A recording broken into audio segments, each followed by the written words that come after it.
So welcome to national defence institute. இந்த video நம்ம என்ன பார்க்க போறோம்னா எஸ்எஸ்சி ஜிடி கான்ஸ்டபிள்கான ஸ்டடி பிளான். இதுக்கு முன்னாடி நான் எக்ஸாம் டேட் போட்டிருந்தோம். February 4ல இருந்து 25 வரைக்கும் இந்த எக்ஸாம் நடக்க போது நம்ம போட்டிருந்தோம். இதுக்கு முன்னாடி ஒரு ரீல்ஸ் மாதிரி பண்ணியிருந்தோம். இந்த வீடியோ நம்ம 60 நாள் இருக்கு, நமக்கு இன்னில இருந்து நம்ம கணக்கு பண்ணா ஒரு 60 நாள் இருக்கு எக்ஸாமுக்கு. அதை நம்ம எப்படி கரெக்டா யூட்டிலைஸ் பண்ணி எக்ஸாமை கிராக் பண்றதுன்றதை நம்ம பார்க்க போறோம். சரிங்களா? இதுல ஜெனரல் கைடன்ஸ் கொடுத்துருக்கேன் நான். இதுல மோஸ்டா இந்த ஸ்டடி பிளானுக்கு யார் யாருக்கெல்லாம் இது பண்ணுவாங்க, யார் யாருக்கெல்லாம் பொருந்தும் அப்படின்னு பாத்தீங்கன்னா, நான் ஆல்ரெடி ப்ரிப்பரேஷன்ல இருக்கேன் அப்படின்றவங்களுக்கு இந்த 60 நாள் ஸ்டடி பிளான் பொருந்தும். இல்ல நான் இப்பதான் ஸ்டார்ட் பண்ண போறேன் அப்படின்னும் போது நீங்க இந்த 60 நாள் ஸ்ட்ராட்டஜி பிளானையும் பயன்படுத்தலாம். ஆனா அந்த அளவுக்கு எஃபெக்டிவா இருக்குமா அப்படின்னு கேட்டீங்கன்னா கம்மியா தான் இருக்கும். ஏன்னா நீங்க இந்த 60 நாள்ல எல்லாத்தையும் பண்ண மாட்டீங்க. நீங்க டெஸ்ட் சீரிஸும் போடணும், கான்செப்டையும் கவர் பண்ணணும். அதே மாதிரி உங்களுக்கு எந்தெந்த சப்ஜெக்ட்ல நீங்க வீக்கோ அதையும் நீங்க சேர்த்து கவர் பண்ணும்போது உங்களுக்கு கொஞ்சம் டைம் லேக் ஆகும்.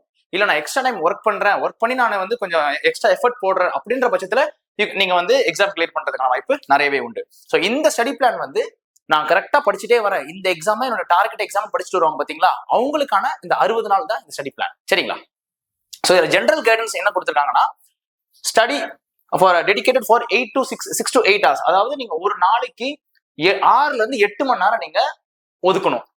அதுல 4 கோர் சப்ஜெக்ட். உங்களுக்கு கோர் சப்ஜெக்ட்னா வேற ஒண்ணு இல்ல, எந்தெந்த சப்ஜெக்ட்லாம் உங்களுக்கு அதிகமான வெயிட்டேஜ் இருக்கோ உங்க எக்ஸாம்ல அது உங்களுக்கு தெரியும். நீங்க ப்ரீவியஸ் இயர் கொஸ்டின் பேப்பர்ஸ் எடுத்து நீங்க பாத்தீங்கன்னா எந்தெந்த சப்ஜெக்ட்லாம் உங்களுக்கு அதிகமான வெயிட்டேஜ் இருக்கோ. ஃபார் எக்ஸாம்பிள் நீங்க மேக்ஸ் எடுத்துக்கோங்க, ரீசனிங் எடுத்துக்கோங்க. ஸோ இதெல்லாம் உங்களுக்கு வெயிட்டேஜ் அதிகமா இருக்கனால இந்த மேக்ஸுக்கும் ரீசனிங்க்கும் நடுவுல நீங்க ரீசனிங்கை நீங்க அதிகமா கான்சென்ட்ரேட் பண்ணலாம். ஏன்னா ரீசனிங்ல நீங்க எந்த ஒரு கொஸ்டின் நீங்க விடாம கரெக்டான மார்க்ஸ் நீங்க வாங்கலாம் மேக்ஸை கம்பேர் பண்ணும்போது. ஸோ அதனால ரீசனிங், மேக்ஸ், அப்புறம் ஜிகே, இங்கிலீஷ், இந்த 4த்துக்கும் ஒரு நாளைக்கு 1 மணி நேரம் நீங்க இதை ஒதுக்கி நீங்க படிச்சீங்கன்னா அப்புறம் கடைசியா நீங்க என்ன பண்ணணும், பிராக்டிஸ் அண்ட் ரிவைஸ் பண்ணணும். நீங்க அன்னைக்கு நாள் ஃபுல்லா நீங்க என்னென்ன சப்ஜெக்ட்லாம் நீங்க படிச்சீங்களோ அதை அந்த நாள் எண்ட்ல ரிவிஷன்ன்றது ரொம்ப ரொம்ப இம்பார்ட்டன்ட். நீங்க எவ்வளவுக்கு நீங்க படிக்கிறீங்களோ அவ்வளவுக்கு நீங்க டபுளா ரிவிஷன் பண்ணணும். ஏன்னா டபுளா ரிவிஷன் பண்ணதான் நீங்க எக்ஸாம் அப்போ நீங்க மறுபடியும் அதை கொண்டு உங்களுக்கு ஆன்சரா உங்களுக்கு வரும். இல்லைன்னா உங்களுக்கு கண்டிப்பா வராது.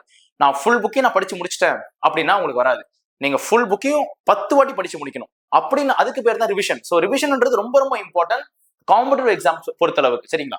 ஸோ முடிச்சுட்டு அதுக்கு அடுத்து டெஸ்ட் சீரிஸ் நம்ம எப்பயுமே எதுக்கு போடுவோம்னா, நம்மளை நம்மளே டெஸ்ட் பண்ணிக்கிறதுக்கு, நம்ம எந்த அளவுக்கு நம்ம ப்ரிப்பேர் ஆயிருக்கோம் அப்படின்றத டெஸ்ட் பண்றதுக்கு தான் நம்ம டெஸ்ட் சீரிஸே போடணும். டெஸ்ட் சீரிஸ் இப்ப நம்ம மார்க் கம்மி ஆயிருச்சு அப்படின்னா நீங்க லோவா ஃபீல் பண்ணக்கூடாது. நீங்க என்ன பண்ணணும்னா, நம்ம எங்கெங்க லோவா நம்ம மார்க் எடுத்திருக்கோன்றத அதை ஐடென்டிஃபை பண்ணி அதை போயிட்டு நம்ம கான்சென்ட்ரேட் பண்ணணும். அதுக்கு பேர் தான் ஸ்மார்ட் ஒர்க். அப்போ நம்ம ஸ்மார்ட் ஒர்க் பண்ணும்போது டைம் கன்சியூம் கம்மியாகும். நீங்க அதிகமான எஃபோர்ட் நீங்க குறிப்பிட்ட இதுல போடுவீங்க. ஸோ அதனாலதான் டெஸ்ட் சீரிஸ் போட்டு நீங்க பார்க்கணும். சரிங்களா? ஸோ அது எல்லாமே நான் ஒன்னு நான் சொல்லிட்டே வரேன். சரிங்களா? ஸோ நமக்கு வீக் பை வீக் பிளான் இருக்கு. நம்ம இந்த ஒரு வாரத்துல நம்ம என்ன டார்கெட் பண்ணோம், இந்த ஒரு வாரத்துக்கு நம்ம இதான் டார்கெட், அடுத்த வாரத்துக்கு இது டார்கெட், அந்த மாதிரி ஒரு 2 வாரம் கேப்ல நம்ம என்ன பண்ண போறோம், இந்த டார்கெட் நம்ம ஃபிக்ஸ் பண்ணி நம்ம பண்ண போறோம். சரிங்களா? ஸோ இதுல ஃபர்ஸ்ட் 2 வாரம் ஃபவுண்டேஷன் பில்டிங். சார் ஃபவுண்டேஷன் பில்டிங்னா என்னன்னா, முதல்ல எல்லா சப்ஜெக்டுடைய ஃபவுண்டேஷன், அதாவது பேசிக் கான்செப்டை நீங்க தரோவா படிச்சு வச்சுக்கணும். முதல் 2 வாரம் நீங்க அதுக்கு தான் ஸ்பெண்ட் பண்ணணும். சப்ஜெக்ட் ஃபார் எக்ஸாம்பிள் நீங்க ரீசனிங் எடுத்துக்கோங்க, ஜெனரல் அவேர்னஸ், மேக்ஸ், இங்கிலீஷ் ஒரு ஹிந்தி, இது எல்லாத்துக்குமே பேசிக்ஸ் இருக்கும் பாத்தீங்களா. பேசிக்ஸை நீங்க முதல்ல நல்லா படிச்சுக்கினாலே நீங்க போக போக போக அட்வான்ஸ் போகும்போது உங்களுக்கு ஈஸியா இருக்கும். நீங்க பேசிக்ஸை நான் சரியா படிக்கல, ஃபவுண்டேஷன் சரியா இல்ல அப்படின்னும் போது உங்களுக்கு பில்டிங்கும் பாத்தீங்கன்னா என்ன ஆகும், வீக் ஆகும். ஸோ அதனால பேசிக்ஸ் எவ்வளவு நீங்க ஸ்ட்ராங் படுத்துறீங்களோ அவ்வளவு நீங்க ஃபாஸ்டா என்ன பண்ணலாம், நீங்க மூவ் பண்ணலாம். அடுத்தடுத்த சாப்டர், ஓகே இது நம்ம ஆல்ரெடி நம்ம பேசிக்ஸ்ல நம்ம படிச்சிருக்கோம், இது கொஞ்சம் அட்வான்ஸா கேட்கறாங்க, அடுத்தடுத்து அப்படின்னு நம்ம போயிட்டே இருக்கலாம்.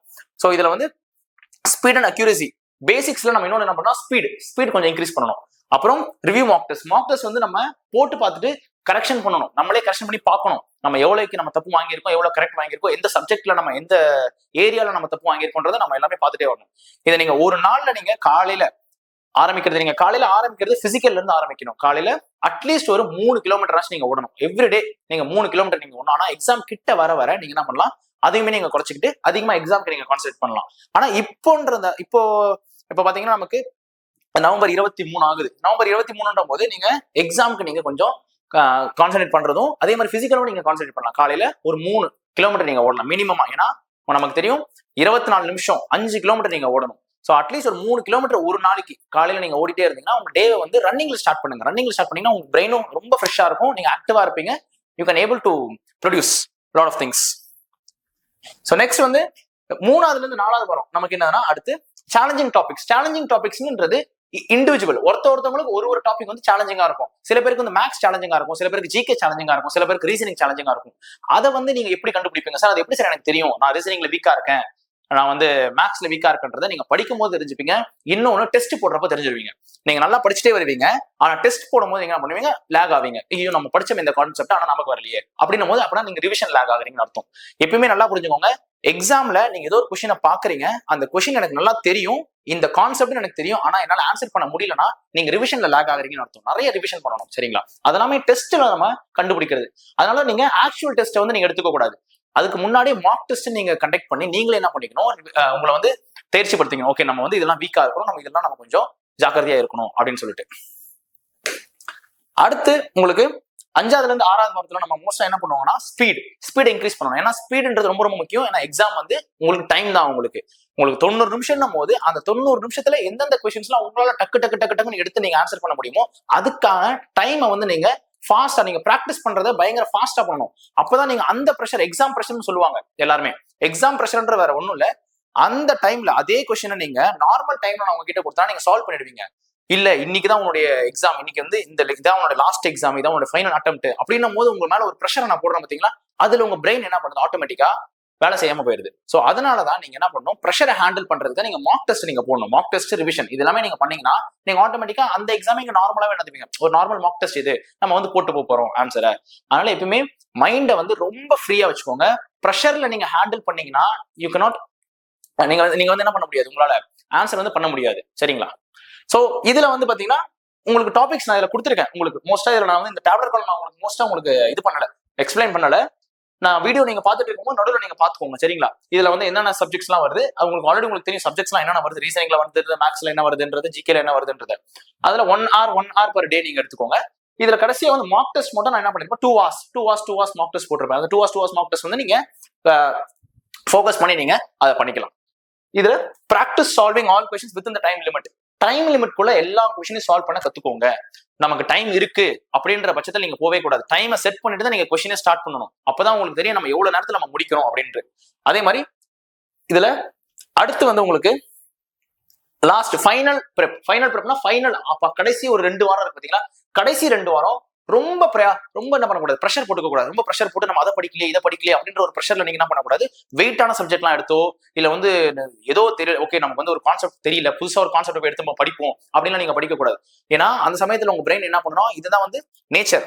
நீங்க ஒரு எக்ஸாம் கிட்ட வரும்போது ஒரு கான்செப்ட் உங்களுக்கு தெரியாத ஒரு கான்செப்ட் நீங்க எடுத்து படிக்கும் போது உங்களுக்கு என்ன தோணும், ஐயோ நமக்கு எதுவுமே தெரியலையே, நம்ம இந்த எக்ஸாம் ஃபெயில் ஆயிடுமோ அப்படின்ற ஒரு பயத்துல நீங்க என்ன பண்ணிடுவீங்க, தெரிஞ்ச கொஸ்டினே நீங்க தப்பா ஆன்சர் பண்ணுவீங்க. அதனால எப்பயுமே எக்ஸாம் கிட்ட வர ப்ரெஷர் போட்டுக்கவே கூடாது. ஆனா எக்ஸாமுக்கு முன்னாடி நீங்க கரெக்டா revision mark test, revision mark test, revision mark test, இது 2 தான் உங்களுக்கு ரொம்ப ரொம்ப ரொம்ப ஹெல்ப்ஃபுல்லா இருக்கும் இந்த காம்படிட்டிவ் எக்ஸாமை பொறுத்த அளவுக்கு. So prioritise revision and simulate exam conditions, அதாவது உங்களுடைய ரிவிஷனை வந்து ப்ரியாரிட்டைஸ் பண்ணணும். எந்த கொஸ்டினுக்கு நம்ம அதிகமா நம்மளால வந்து ஆன்சர் பண்ண முடியலையோ அந்த சப்ஜெக்ட் எல்லாம் நீங்க முதல்ல வந்து ப்ரியாரிட்டைஸ் பண்ணி அதை நம்ம என்ன பண்ணணும், ரிவிஷன் பண்ண ஆரம்பிக்கணும். நிறைய ரிவிஷன் பண்ணுங்க, ஓகேவா? எவ்வளவு நீங்க படிச்சுக்கிறீங்களோ அவ்வளவு ஒரு வாட்டி நீங்க படிங்க, ஆனா 10 வாட்டி ரிவிஷன் பண்ணுங்க. ஒரே ஒரு வாட்டி தான் நீங்க படிக்கணும், ஆனா 10 வாட்டி என்ன பண்ணணும், ரிவிஷன் பண்ணணும். படிக்கிறதுக்கு ரிவிஷனுக்கு என்ன வித்தியாசம்னா, படிக்கிறன்றது நீங்க லைன் பை லைன் படிப்பீங்க, ஆனா ரிவிஷன்ன்றது லைன் பை லைன் ரிவிஷன் பண்ண மாட்டீங்க. ஒரு வேர்டு எடுத்தீங்கன்னா டக்குன்னு உங்களுக்கு தெரியும், ஓகே இந்த வேர்டு இந்த கான்செப்ட்ல இருக்கு இது அப்படின்ற அளவுக்கு நீங்க பண்ணணும்னா ரிவிஷன் ஒரு பெஸ்ட் சொல்லணும். இதுல ஃபைன் டியூனிங் ப்ராப்ளம் ஏரியாஸ், எந்தெந்த ஏரியாலாம் நீங்க ப்ராப்ளமா உங்களுக்கு ஃபீல் ஆகுதோ அந்த ஏரியாலாம் நீங்க என்ன பண்ணணும்னா டியூன் பண்ண ஆரம்பிக்கணும். மார்க் டெஸ்ட்ல தான் நீங்க டியூன் பண்ணணும். மார்க் டெஸ்ட்ல நீங்க கரெக்டா கண்டுபிடிச்சலாம், ஓகே இந்த சப்ஜெக்ட்ல நம்ம தப்பு பண்றோம் அப்படின்னா இந்த ஏரியால நம்ம என்ன பண்ண போய் ஃபோக்கஸ் பண்ணணும். அதுதான் அந்த இடத்துல போய் நம்ம அந்த அடுத்த மட்டும் தான் ஃபோக்கஸ் பண்ணணும். மறுபடியும் ஃபர்ஸ்ட்ல இருந்து படிக்க கூடாது, அந்த சாப்டர் ஃபர்ஸ்ட்ல இருந்து படிக்க கூடாது. எந்த குறிப்பிட்ட கான்செப்ட்ல நம்ம தப்பு பண்றோமோ அந்த இடத்த மட்டும் தான் நீங்க போயிட்டு ஃபோக்கஸ் பண்ணணும். அப்பதான் உங்களுக்கு டைம் கன்சியூம் ஆகும். நீங்க வேற ஒரு இதுக்கு போயிட்டு நீங்க ஃபோக்கஸ் பண்ணலாம். வேற எதனா ஒரு சப்ஜெக்ட்டுக்கோ இல்ல நீங்க வேற ஏதாவது ஃப்ரீ டைமுக்கு வேற எதனா நம்ம பண்ணலாம். பிசிக்கல் ஒர்க் அவுட் நீங்க பண்றேன், நான் கொஞ்சம் ஒபீஸா இருக்கேன், கொஞ்சம் குண்டா இருக்கேன், என்னால ஓட முடியாது, நான் எக்ஸாம் பாஸ் பண்ணிடுவேன் அப்படின்ற இந்த மாதிரி கான்டென்ட் நீங்க என்ன பண்ணலாம், பிசிக்கல் ஒர்க் அவுட் நீங்க கொஞ்சம் பண்ணலாம், சரிங்களா? சோ இதுதான் நம்மளுடைய ஃபுல் பேட்டர்ன் எக்ஸாமுக்கு. இந்த 60 நாள், இந்த 60 நாளை நீங்க வந்து கரெக்டா யூட்டிலைஸ் பண்ணுங்க. ஆனா நீங்க 60 நாளை தயவு செய்து நமக்கு 60 நாள் இருக்கு அப்படின்றத கொஞ்சம் மறந்துடுங்க. ஏன்னா இவன் இவ்வளவு நாள் 60ன்னு சொல்லிட்டு இருக்கான், திடீர்னு வந்து 60 நாள் கம்மியா இருக்குன்னா, ஆமா, ஏன்னா நீங்க இதுல எதெல்லாம் கால்குலேட் பண்ண மாட்டீங்க அப்படின்னா, டிசம்பர் மாசம் நமக்கு கிறிஸ்மஸ் வரும், கிறிஸ்மஸ் பண்டிகை, அதுல ஒரு 2 நாள் 3 நாள் போயிடும். ஜனவரி மாசம் பெரிய பண்டிகை பொங்கல், அதுக்கு நடுவில் நியூ இயர்ன்றது ஒரு நாள் தான். ஆனா நம்ம கொண்டாடுவோன்றது பாத்தீங்கன்னா நியூ இயர் ஒரு 2-3 நாள் நம்ம கொண்டாடுவோம். அப்புறம் பொங்கல்னு சொல்லிட்டு ஊருக்கு போயிடுவோம். ஸோ இதெல்லாமே நம்ம கால்குலேட் பண்ணா நம்ம கையில ஒரு 40 நாள் ஒரு 30 நாள் தான் இருக்கும். இந்த 30-40 நாள்ல நம்மளால எவ்வளவு பெஸ்ட்டை கொடுக்க முடியும் அவ்வளவுதான். ஏன்னா இல்ல சார் நான் வந்து எல்லாத்தையும் நான் விட்டுட்டேன், ஃபுல்லான ஃபோக்கஸ் வந்து என்னுடைய படிப்புல தான் இருக்கு, இப்போ நான் வர எக்ஸாம்ல தான் என்னுடைய வாழ்க்கையே இருக்கு அப்படின்னும் போது நீங்க என்ன பண்ணணும், ஃபுல்லா நீங்க இதுல உட்காந்து நீங்க படிச்சீங்கன்னா உங்களுடைய ஃபியூச்சர் நல்லா இருக்கும். ஏன்னா எக்ஸாம் வந்து இந்த எக்ஸாம் வர்றது வந்து பாத்தீங்கன்னா மோஸ்டா ஜனவரியில வந்திருக்கணும், ஆனா பிப்ரவரி கொஞ்சம் லேட் ஆயிருச்சு இந்த எக்ஸாம். அதனால ஃபோக்கஸ் பண்ணி படிங்க. ஏன்னா நிறைய டிஸ்ட்ராக்ஷன்ஸ் இருக்கு. இப்போ இந்த இதுல டிசம்பர் மாசம் கிறிஸ்மஸ் இருக்கு, பொங்கல் இருக்கு, நியூ இருக்கு, நிறைய டிஸ்ட்ராக்ஷன். டக்கு டிஸ்ட்ராக்ட் ஆடுவீங்க. நீங்க கரெக்டா பிளான் பண்ணி வச்சிருப்பீங்க பேப்பர்ல, அந்த எல்லாத்தையும் நீங்க என்ன பண்ணுவீங்க, உங்களுக்கு எல்லாமே உடஞ்சு போயிடும். அதனால ஃபோக்கஸா பண்ணீங்க. Focus revision, focus Mach test, focus revision, focus Mach test, இது ரெண்டை மட்டும் நீங்க மறுபடியும் பண்ணிட்டே இருந்தீங்கன்னா உங்களால எக்ஸாம் கிளியர் பண்றது யாராலையும் தடுக்க முடியாது. அதுக்கப்புறம் நம்ம பிசிக்கல்ஸ் நம்ம பாத்துக்கலாம். சோ இதுக்கான நம்ம கிராஷ் கோர்ஸ் நம்ம போட்டிருந்தோம் நம்ம வீடியோல வந்து. இதுக்கு முன்னாடி நான் சொல்லியிருந்தேன் கிராஷ் கோர்ஸ் நம்ம வந்து கிராஷ் கோர்ஸும் ப்ரொவைட் பண்றோம். அந்த கிராஷ் கோர்ஸ்ல ஜாயின் பண்றவங்களுக்கு டெஸ்ட்டும் நம்ம கொடுப்போம், டெஸ்ட் சீரிஸும் நம்ம உண்டு. மினிமம் 10 மாக் டெஸ்ட் நீங்க அட்டன் பண்ணணும். ஓகேங்களா? மினிமம் நீங்க 10 மாக் டெஸ்ட் அட்டன் பண்ணா மட்டும்தான் நீங்க வந்து ஓகே நான் வந்து ஓரளவுக்கு நான் வந்து சாட்டிஸ்பாக்சனா இருக்கேன் அப்படின்னா 10 மாக் டெஸ்ட் அட்டன் பண்ணுங்க. ஆனா நான் சஜஸ்ட் பண்றது என்னன்னா ஒரு 15 மாக் டெஸ்ட் நீங்க இது பண்ணலாம். ஆனா மினிமமா 10. ஓகே என்னால 15 பண்ண முடியல அப்படின்னா 10 பண்ணிட்டு போங்க. 10ன்றது மினிமம். 10க்கு கீழே நீங்க பண்ணவே கூடாது. 10க்கு கீழே நீங்க மாக் டெஸ்ட் போடவே கூடாது. 10 தான் நீங்க இருக்கணும். சரிங்களா? சோ இதுக்கான கீ ஹைலைட்ஸ் என்னென்ன இருக்குன்னு பாருங்க. அதை நான் சொன்னது மொத்தமா 19 மாக் டெஸ்ட் ஓவர் 60 நாள்ல.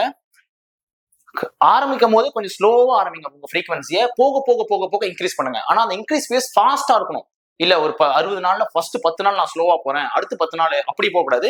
ஒரு 2-3 நாள் மட்டும் ஸ்லோவா போயிட்டு அடுத்து ஃபாஸ்டா நம்ம ரிவிஷன் பண்ண ஆரம்பிச்சிடணும். ஏன்னா இந்த 60 நாள் ஸ்ட்ராட்டஜி வீடியோ நான் யாருக்கு சொல்லியிருந்தேன்னா, இதுக்கு முன்னாடி ப்ரிப்பரேஷன்ல இருக்கிறீங்க, இந்த எக்ஸாமை டார்கெட் பண்ணி வச்சிருக்கீங்க அப்படின்றவங்களுக்கு இந்த 60 நாள் ஸ்ட்ராட்டஜி கரெக்டா பொருந்தும். சரிங்களா? சோ இதுல வந்து top priority focus on high weightage topics. High weightage topic நீங்க அதிகமா ஃபோக்கஸ் பண்ணுங்க. உங்களுக்கு நல்லா தெரியும். ரீசனிங் இது பண்ணுங்க. மேக்ஸ் இதுல நீங்க அதிகமா ஃபோக்கஸ் பண்ணுங்க. ஹிஸ்டரியில வந்து பாத்தீங்கன்னா ஹிஸ்டரியில வந்து பாத்தீங்கன்னா இது ஜிகேல ஹிஸ்டரி உங்களுக்கு ஏன்னா ஒரு 3-4 கொஸ்டின்ஸ் கேட்பாங்க ஹிஸ்டரியில இருந்து. சோ அதை நீங்க ஃபோக்கஸ் பண்ணுங்க. ப்ரீவியஸ் இயர் கொஸ்டின் பேப்பர்ஸை பார்த்து எந்த கான்செப்ட்ல இருந்து கேட்கறாங்கன்னு பார்த்து அதுலயும் கொஞ்சம் டச் அப் பண்ணிட்டு போங்க. இன்கேஸ் கேட்கற வாய்ப்புகள் உண்டு ப்ரீவியஸ் இயர் கொஸ்டின் பேப்பர்ல இருந்துக்கும். ஓகேங்களா? அப்புறம் டெய்லி எக்ஸசைஸ் நான் சொல்லிட்டேன் ஆல்ரெடி. காலையில ஒரு எழுந்தவுடனே ஒரு 3 கிலோமீட்டர் நீங்க ரன்னிங் போயிட்டு பேசிக் எக்ஸசைஸ் மட்டும் பண்ணுங்க. ரொம்ப நம்ம ஹாஷா பண்ணிட்டு நம்மளால படிக்க முடியாத அளவுக்கு பண்ணிடக்கூடாது. ஒரு பேசிக் எக்ஸசைஸ் மட்டும் நீங்க பண்ணிட்டு உங்களோட டேவை ஸ்டார்ட் பண்ணுங்க.